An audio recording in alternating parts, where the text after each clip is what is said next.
Bonjour, séance numéro 5 sur la vidéo de la crise constitutionnelle en Belgique.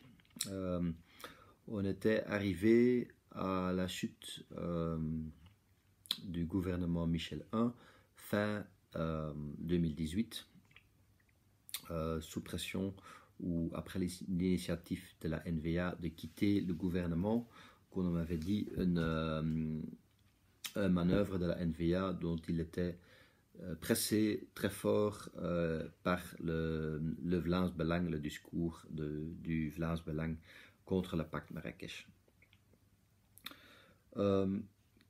Qu'est-ce qui s'est passé encore dans cette période, décembre 2018, qui n'a pas été commenté intensivement ou pas commenté du tout dans les journaux, mais qui ont quand même, à mon avis, joué un rôle sur la chute du gouvernement Michel.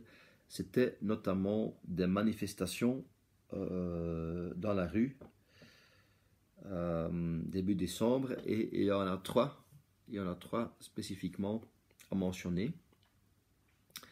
Il y a le 2 décembre, la manifestation pour le climat, entre officiellement 100 000, mais probablement entre 100 et 150 000 personnes dans la rue.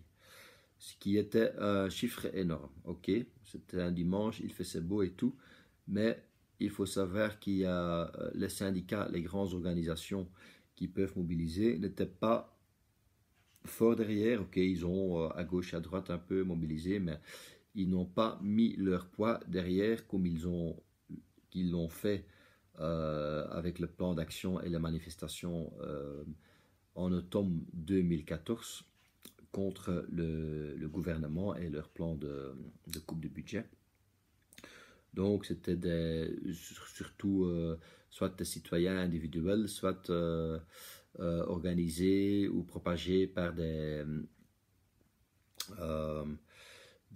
associations du monde civil écologique liées au parti écologique souvent et tout ça, mais quand même 150 000 citoyens dans la rue qui manifestent, ce n'était pas un détail. Ce n'était pas un détail, et ce n'était clairement un statement de protestation politique. Donc ce n'était pas seulement on veut un meilleur climat, mais c'était la contestation du fait que malgré le fait qu'on avait 4 ministres pour le climat ou pour l'écologie, on n'est pas arrivé à signer un accord. C'était à Katowice dans le temps. Avant c'était Paris, ici c'était contre le Katowice. Donc c'était un clair statement de mécontentement de la situation politique aussi.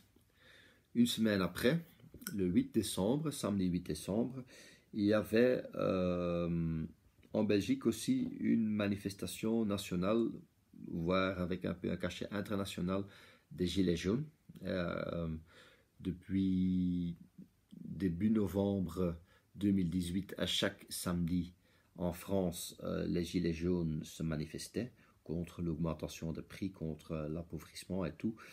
Ça n'a pas trop touché en Belgique, mais quand même, ce jour-là, il y avait 3000 citoyens dans la rue en Gilets jaunes qui ont été face. Moi, j'ai participé à ça. Pareil, entre parenthèses, cette série est aussi en faveur des Gilets jaunes ou des luttes des classes en général. Donc j'ai participé à cette manifestation, et on était face à une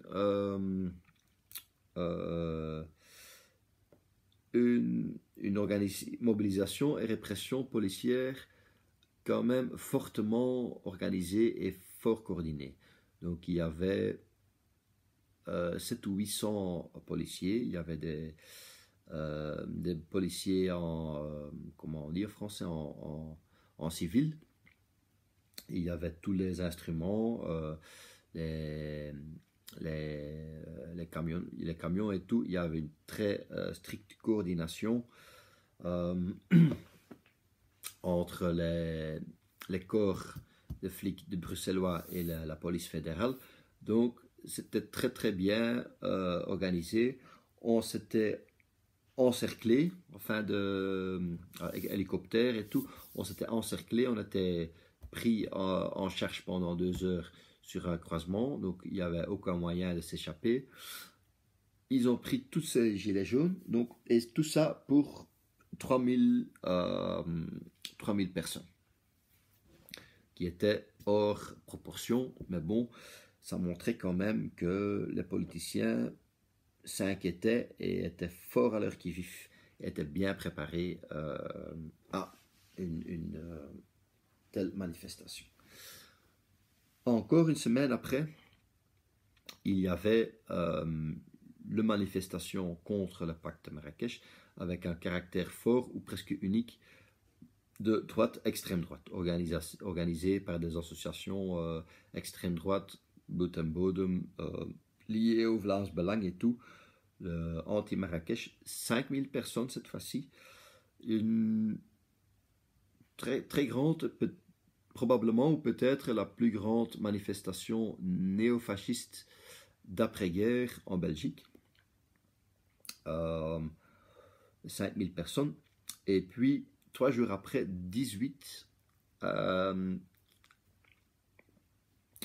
décembre, Premier Michel abandonne le gouvernement et déclare de continuer en affaires courantes.